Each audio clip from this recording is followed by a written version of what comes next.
Bonjour à tous, j'espère que vous allez bien. Tout d'abord, je voulais remercier les personnes qui m'avaient fait part de leur retour par rapport au live qui s'est tenu il y a quelques jours. Donc, j'ai fait un live où je parle de ma pratique en bioénergie et tout ce qui concerne aussi les lieux sacrés, les sorties sur les lieux sacrés. Donc, n'hésitez pas, pour ceux qui ne l'auraient pas vu, à aller dans mes playlists et regarder le live. Voilà.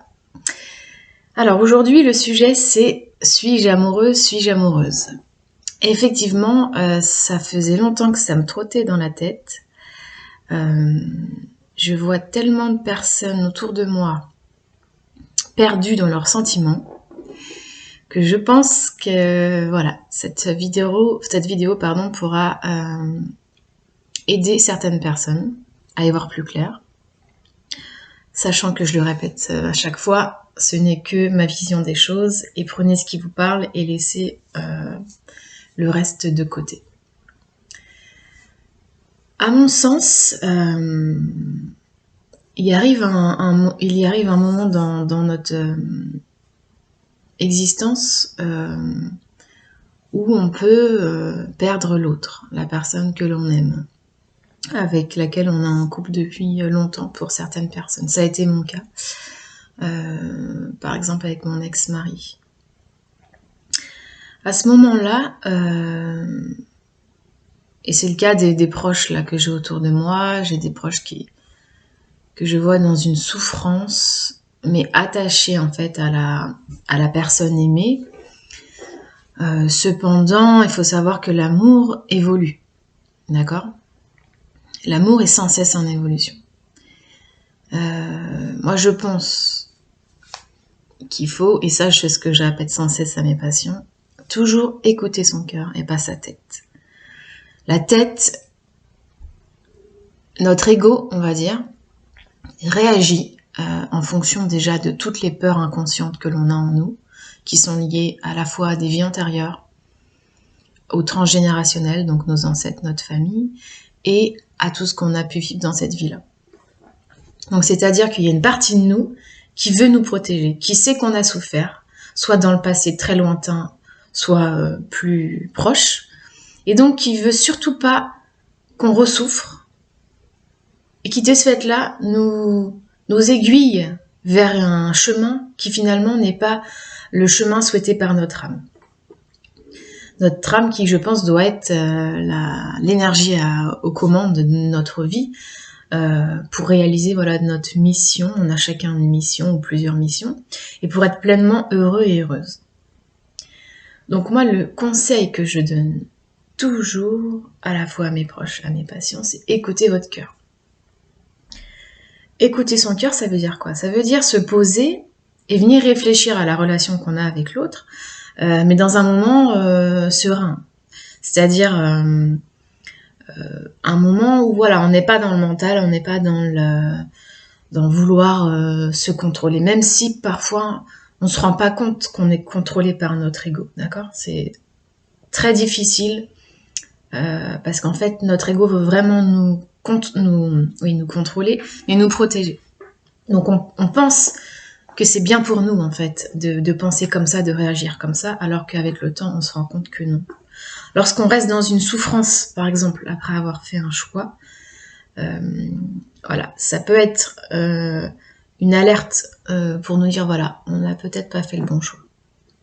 Cependant, quand on passe le cap de dire voilà, effectivement, j'ai aimé cette personne pendant de nombreuses années, j'ai fait des projets, j'ai été heureuse, mais aujourd'hui, suis-je amoureuse ? Être amoureuse, ça veut dire aimer l'autre. Alors, pas aimer l'autre comme on pourrait aimer l'autre, parce que voilà, on est amis ou on a une relation de longue date, et du coup, on est habitué à cette énergie finalement de l'autre. Et on l'aime, oui, mais on l'aime. On n'est pas en amour, on aime la personne. Pour moi, il y a une différence. Être amoureux, ça veut dire vouloir créer quelque chose avec l'autre. Déjà dans le présent, mais voilà, finalement dans le futur. Vouloir échanger les énergies, vouloir apprendre de l'autre, et apprendre de nous-mêmes à travers cette relation. Je pense que quand on a les épaules,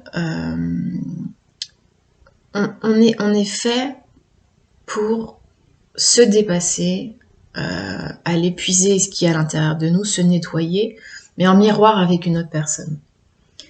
Et seulement, il y a des personnes qui sont là pour des périodes définies, en fait. C'est notre âme qui avait prévu ça. Pour mon cas, dans mon cas, avec mon ex-mari, voilà, on est restés ensemble pendant 15 ans.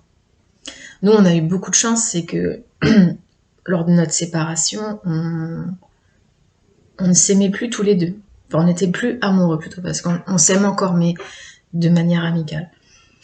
Ce qui fait qu'à un moment donné, nos peurs ont lâché et on est resté proches. Mais cependant, on s'est rendu compte, voilà, que, mais même comme tous les couples, quand vous n'avez plus, déjà, ça passe par les envies physiques. Ça fait partie d'un des aspects pour savoir si on est amoureux, amoureuse. L'être humain est fait pour avoir des relations physiques. Alors après, j'entends aussi que parfois, pour ça, faut pas tout mélanger. Parfois, il y a des blocages sexuels parce qu'on a des traumatismes qui sont liés à ça. Que ce soit inconscient ou conscient. Attention, on peut porter ça. Ça arrive souvent dans les séances que je peux faire avec mes patients. Donc c'est pas parce qu'on n'a pas une envie de son partenaire qu'on n'est pas amoureux, amoureuse. Cependant, lorsqu'on se pose la question de est-ce qu'on est amoureuse, amoureux, souvent, j'ai envie de dire c'est qu'on ne l'est pas vraiment parce que sinon on se poserait pas la question. Ou alors c'est vraiment qu'on a un sacré ego qui veut nous contrôler et nous détourner de notre chemin de vie.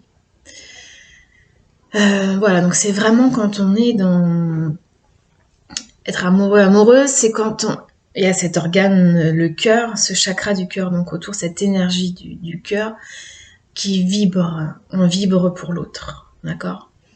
Mais comme on pourrait vibrer, voilà, pour la nature, pour ce qui est divin, ce qui nous entoure, ce qui est magique. Quand on parle de l'autre, on est heureux, heureuse, on sourit, on est enjoué. C'est ça en fait, être amoureuse, amoureux. C'est constamment être dans cette relation de couple et en ayant cette force de se dire voilà, peut-être bien sûr il peut y avoir des épreuves à surmonter quand on est en couple et c'est le but aussi parce que avoir un couple plat entre guillemets, on s'ennuierait, l'être humain s'ennuierait. On est là aussi pour voilà, se dépasser et aller à la rencontre de l'autre et finalement nous rencontrer nous-mêmes. Et c'est ça, quand on va faire confiance à l'autre, quand il va y avoir une confiance mutuelle, alors il va y avoir une sorte de programme qui va s'installer où il va y avoir des difficultés, mais avec la communication qui fait partie vraiment des bases pour un couple, c'est toujours communiquer, et surtout quand ça va pas. La communication entre les deux personnes va faire que voilà, les énergies vont s'équilibrer entre les deux, jusqu'à ce qu'il y ait un nettoyage en fait. Finalement, on nettoie notre passé, on nettoie grâce à l'autre nos croyances limitantes, on nettoie nos peurs. Voilà. Alors, je dis pas que c'est facile, mais pour moi, c'est un peu par rapport à mon expérience. Voilà, je pense que c'est vraiment le chemin. Il y a des personnes, voilà, la plupart des personnes sont là sur cette terre pour vivre cet amour avec l'autre. Cependant, dans nos vies actuelles, on progresse énormément en puissance vibratoire très rapidement, ce qui fait que il faut avoir cette force. Moi, je l'ai eu, donc je peux me permettre d'en parler. Quand j'étais dans ces moments où je me demandais si j'étais amoureuse, c'était très difficile parce qu'en fait, en face de moi, j'avais une personne que je respectais beaucoup, j'avais construit une famille et ça me semblait très difficile de tout lâcher, d'autant plus que c'était une personne très respectable, très gentille, d'autant plus c'est encore plus difficile de se dire que voilà, on va quitter cette personne-là. Mais au fond de moi, malgré tous les efforts, je n'arrivais pas à être heureuse dans mon couple. Donc quand vous avez tout épuisé, franchement, à un moment donné, il faut lâcher et se dire peut-être que je ne l'aime plus. Si vous n'êtes pas sûr de cela, offrez la possibilité de dire peut-être que je ne suis plus amoureuse de l'autre personne. Effectivement, peut-être. Mais dans ce que je vois autour de moi actuellement, et ce que je ressens, c'est que beaucoup ne sont plus en amour, vraiment. Il y a plus cette étincelle, en fait, qui fait que, voilà, l'amour est magnifique entre deux personnes. Donc, quand c'est comme ça, moi, je vous invite si vous en êtes prêt, à passer à autre chose, à quitter tout ce qui vous pèse et ne pas avoir peur de se dire on ne retrouvera personne. Déjà, vous allez vous retrouver vous, faire un travail sur vous, sûrement, de manière consciente ou inconsciente, et retrouver la paix. Donc voilà, cette vidéo vraiment pour vous dire que lorsqu'on se sent prisonnière d'une relation pendant longtemps, souvent, demandez-vous si vraiment vous êtes amoureuse de la personne. Et en fait, la réponse, elle doit venir tout de suite. Branchez-vous à votre cœur, imaginez la personne devant vous, et voilà, vous avez envie de rentrer chez vous, vous avez envie de lui faire des câlins, de partager des choses avec elle. Oui ou non, si la réponse est non, bah voilà, ça pose question. Soit il faut faire un travail pour vraiment libérer des choses à libérer en vous, soit il faut avoir le courage de quitter cette personne pour votre bien, pour le bien de votre couple et peut-être de vos enfants, votre famille, si vous avez des enfants avec la personne. Donc voilà, je vous souhaite plein de courage si vous êtes dans cette situation-là. En tout cas, voilà, le mot, la phrase à retenir, c'est écoutez votre cœur, quoi qu'il en soit, dans toutes les situations de la vie, que ce soit professionnelle, amicale, amoureuse, familiale, voilà. C'est notre tête, notre ego est là pour nous protéger, pour pas qu'on souffre. Effectivement, de quitter quelqu'un, oui, sur une période on souffre, mais ensuite c'est la libération pour beaucoup de personnes, d'accord? C'est vraiment passer à autre chose. Donc bonne continuation et à très vite. Au revoir.